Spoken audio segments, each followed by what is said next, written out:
Baik, rekan sekalian, selamat sore, assalamualaikum warahmatullahi wabarakatuh. Salam sejahtera untuk kita semuanya. Selamat datang di Malabar Coffee dan Beduk Muhammad.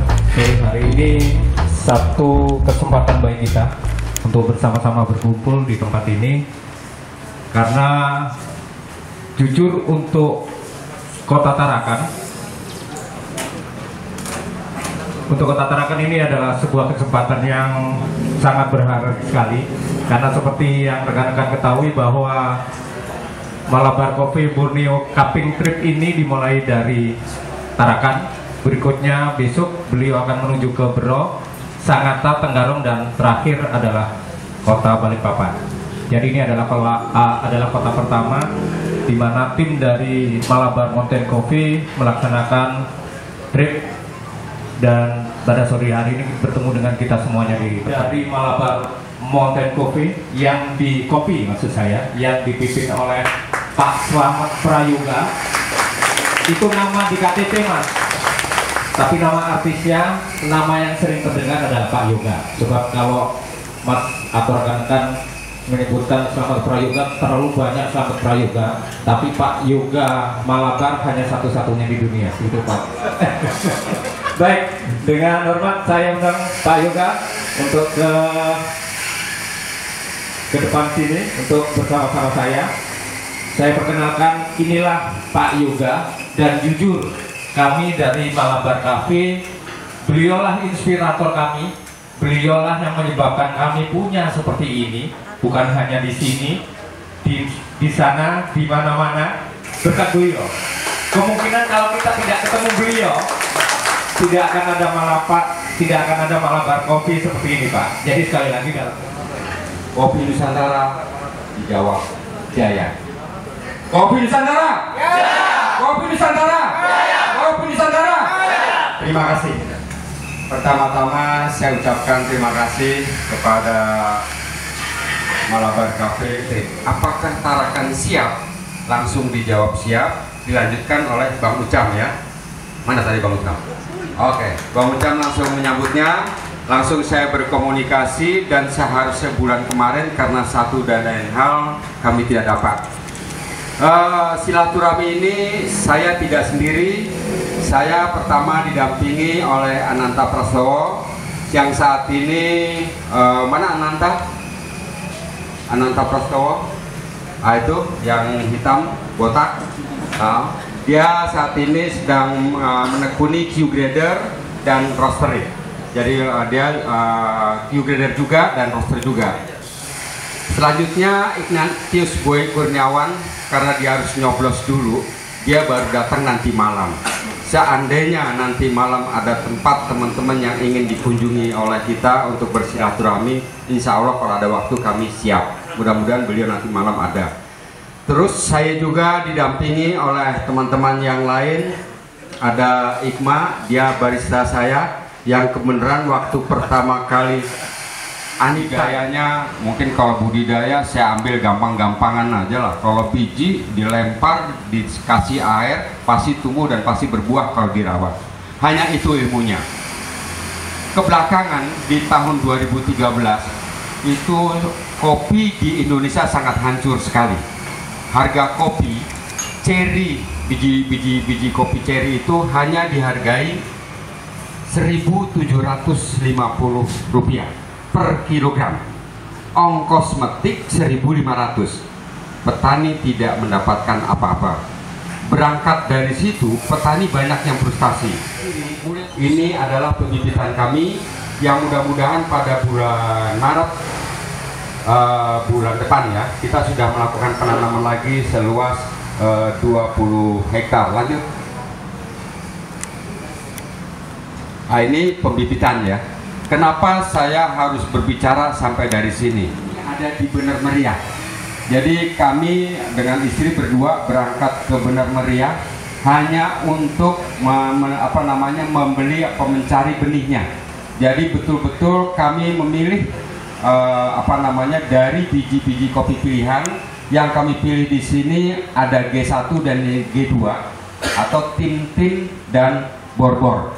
Kenapa itu? Saya berpikiran dan saya melihat sekali menanam untuk seumur hidup. Jadi di sana ada tanaman kopi yang sudah berumur saat ini 31 tahun. Satu batangnya menghasilkan per tahun 20 kg ceri. Nah itu sangat luar biasa. Nah berangkat dari situlah kami berguru ke sana. Lanjut. Lanjut. Ini pembenihan. Lanjut terus yang ranum ya. Jadi pemanenan standar SOP yang kita lakukan seluruhnya adalah petik merah. Jadi yang kita lakukan hanya petik merah. Kenapa harus petik merah?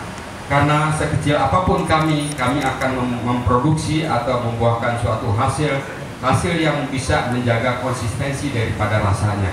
Rasa yang konsistensi, produksi yang konsistensi itu akan mempunyai 3 proses ya. 3 proses. Yang pertama adalah fully wash, yang kedua hane, dan yang ketiga natural. Fully wash bagaimana? Yang pertama adalah red cherry. Lanjut.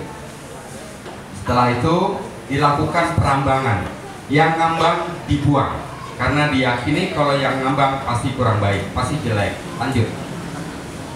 Setelah dilakukan perambangan, kita lakukan pulping, yaitu pengupasan kulit ceri. Lanjut. Ya, langsung difermentasi. Fermentasi jangan kita melihat, oh kenapa begini, kenapa begitu. Di masing-masing daerah, mereka mempunyai cara masing-masing. Kalau fermentasi yang kita gunakan di sini adalah direndam di air selama kurang lebih 12 jam. Jadi dari mesin paper turun ke mesin bak yang berisi air, didiamkan selama 12 jam. Lanjut. Besoknya setelah 12 jam kami masukkan mesin untuk dicuci sampai dengan keset sampai dengan keset. Lanjut. Nah, selanjutnya adalah dijemur. Nah, dijemur tidak sepenuhnya dilakukan mengenai matahari langsung. Jadi ada waktu-waktu tertentu kapan harus dijemur dengan matahari langsung dan kapan tidak boleh kena matahari langsung. Lanjut. Selanjutnya dilakukan pertama grinder untuk ukuran. Ini kami hanya memisahkan untuk biji kecil atau sampah yang paling kecil, yaitu yang nomor 4. Sedangkan 1, 2, dan 3 kita campur lagi. Lanjut. Selanjutnya disortir secara manual. Sortir manual ini kalau nanti suatu saat datang ke kebun kami, yang kerja cuma sekitar 5 atau 6 orang aja. Tapi sebenarnya yang nyortir itu bisa sampai 100 orang. Kenapa bisa begitu? Penduduk-penduduk di desa di sekitar sana datang ke tempat kami, mereka membawa satu karung, dia kerjain di rumah. Jadi ditimbang, ngerjain di rumah, begitu selesai, diantarkan ke tempat kami cek, cocok, kami bayar. Jadi ini tenaga kerja apa namanya ya, namanya borongan barangkali. Jadi lakukan pengupasan kulit ceri seperti tadi. Lanjut, di sini letak bedanya. Kalau yang tadi itu difermentasi, ini langsung dijemur. Jadi red. Kalau yang ini langsung dijemur. Kami mempunyai 2 honey, yaitu yellow honey dan red honey. Yang yellow honey pada saat pengupasan kulit ceri itu di kalau bahasa Inggrisnya digelontor, itu apa, digelontor air gitu. Gitu. Kalau yang red cherry tidak menggunakan air. Itu yang kami lakukan begitu. Lanjut. Ya, setelah itu dilakukan sama pengupasan kulit tanduk di haler. Lanjut. Sama sudah. Itu tempat kami menjemur untuk natural proses, dan semuanya juga hampir seluruhnya di situ. Lanjut. Ya, setelah mendapatkan kadar air sekitar 11 sampai dengan 13, dilakukan pengupasan kulit tanduk. Yang tadi juga begitu ya. Maaf tadi rasanya kelewatan ya. Proses hulling dilakukan pada saat kadar air jadi dry ya. Pada saat kadar air daripada kopinya adalah sekitar 11 sampai dengan 13. Jadi dry proses. Lanjut. Karena penjemuran yang kita lakukan tidak melulu bersentuhan langsung dengan matahari. Jadi kapan dia harus dijemur dengan matahari langsung dan kapan tidak boleh kena matahari langsung. Kenapa ini kita lakukan? Ya, ini sebenarnya masalah uji coba kita aja. Ternyata ini bisa menjaga konsistensi daripada rasa natural di Malabar Mountain. Single varian itu udah ada membuat, tapi tidak banyak. Seluruhnya ini semua yang dilakukan di Malabar Mountain, produksi kopinya berasal dari ketinggian di atas 1.200 meter di atas permukaan laut. Jadi semuanya di atas 1.000. Kalau kebun sendiri seluruhnya di atas 1.400 pendek, dengan tenaga yang tidak sedikit, dengan biaya yang tidak sedikit. Lanjut. Ya, lanjut. Ya, ini diantaranya kalau kita melakukan ada kapling trip sana, kita bawa bagaimana tip-tipnya, bagaimana di kebunnya mereka kita bawa, kalau lagi musim panen ikut panen, bagaimana mempaper ikut mempaper, bagaimana menjemur ikut menjemur, bagaimana menghaler ikut menghaler, semuanya ikut. Kita bawa semuanya tamunya. Lanjut. Habis ya? Ya? Ya, kira-kira gambarannya kayak begitu yang kita lakukan hingga saat ini. Terus pertanyaannya, kopi ini sudah kemana? Alhamdulillah, kalau di Jawa dari mulai Jakarta, Bekasi terus sampai ke Lombok sudah semua menggunakan.